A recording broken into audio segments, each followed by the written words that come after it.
أعوذ بالله من الشیطان اللعین الرجیم بسم اللہ الرحمن الرحیم وبہ نستعین وهو المعین۔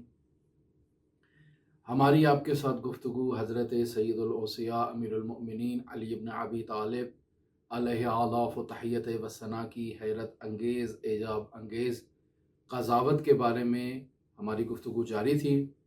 آج جس قضاوت کا میں نے آپ کی خدمت میں انتخاب کیا ہے یہ بھی در واقع دوسرے خلیفہ کے دور میں واقعہ رونما ہوا۔ دو خواتین ایک بچے پر جھگڑ رہی تھیں، معروف واقعہ ہے، آپ نے اسے متعدد مرتبہ اپنی زندگی میں سنا ہوگا۔ میں بھی اس کا تکرار کرتا چلوں کہ دو خواتین ایک بچے پر جھگڑ رہی تھیں۔ ہر خاتون کا یہ دعویٰ تھا کہ یہ بچہ میرا ہے، اور دونوں اس جھگڑے میں نہایت شدت تک پہنچ گئیں، اور پھر یہ جھگڑا خلیفہ کے دربار تک پہنچا۔ خلیفہ کے سامنے جا کر دونوں خواتین نے یہ دعویٰ کیا کہ یہ بچہ میرا ہے۔ خلیفہ کے پاس کوئی راستہ نہ رہا کہ اس مشکل کو کیسے حل کیا جائے، لہٰذا مشکل کشا کی طرف جانا نہایت ضروری امر تھا۔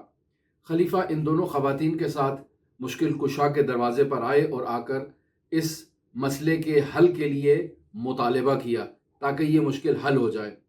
حضرت مولا المتقین علی بن ابی طالب علیہ آلاف و تحیت و ثنا نے ان دونوں خواتین کو نصیحت کی کہ آپس کا جھگڑا چھوڑیں، یہ بچہ ہے، طفل معصوم ہے، اس کی تربیت اچھے عنوان سے ہونی چاہیے، اور اس کے اوپر اس قسم کے آثار مرتب نہیں ہونے چاہیے کہ دو خواتین اس کے اوپر ادعائے مالکیت کریں، گویا کہ اس پر ماں ہونے کا دعویٰ کریں۔ یہ بات اچھی بات نہیں ہے۔ آپ تقوی اختیار کریں، پرہیزگاری اختیار کریں، اور اس جھگڑے سے منصرف ہو جائیں۔ جو حقیقی ماں ہے وہ بچے کو اپنے ساتھ لے جائے، اور جو جھوٹا دعویٰ کر رہی ہے وہ اپنے دعوے سے استغفار کرے۔ لیکن حضرت سید الاوصیاء علیہ آلاف و تحیت و ثنا کی نصیحت کا دونوں پر کوئی اثر نہیں ہوا۔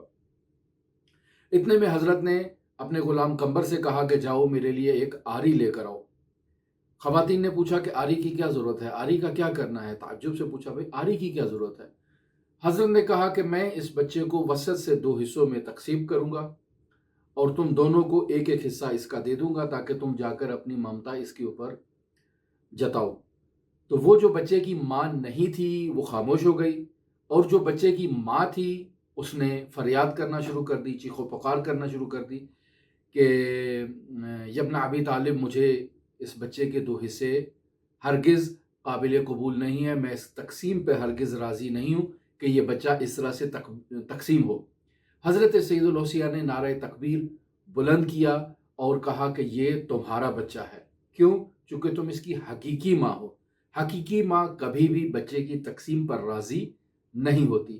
یہ خاتون جو خاموش ہو گئی، اس نے جھوٹا دعویٰ کیا ہے، لہٰذا حقیقت امر جب آشکار ہو گئی اور واضح ہو گئی تو اس مقام پر بھی دوسرے خلیفہ نے یہ دعویٰ کیا کہ لولا علی لہلک عمر، اگر علی ابن ابی طالب علیہ آلاف و تحیت و ثنا کی ذات نہ ہوتی تو میں آج ہلاک ہو جاتا۔ ہماری آپ کے ساتھ گفتگو حضرت سید الاوصیاء علیہ آلاف و تحیت و ثنا کے اعجاب انگیز فیصلوں کے بارے میں جاری ہے۔ ہمارے ساتھ رہیے گا، یہ گفتگو مشاہدہ کیجیے گا۔ ہماری کوشش ہوگی کہ زیادہ سے زیادہ حضرت سید الاوصیاء علیہ آلاف و تحیت و ثنا کی حیات طیبہ کے ان نورانی فیصلوں کو آپ کی خدمت میں بیان کریں۔ اللہم صلی علی محمد و آل محمد وعجل فرج قائم آل محمد۔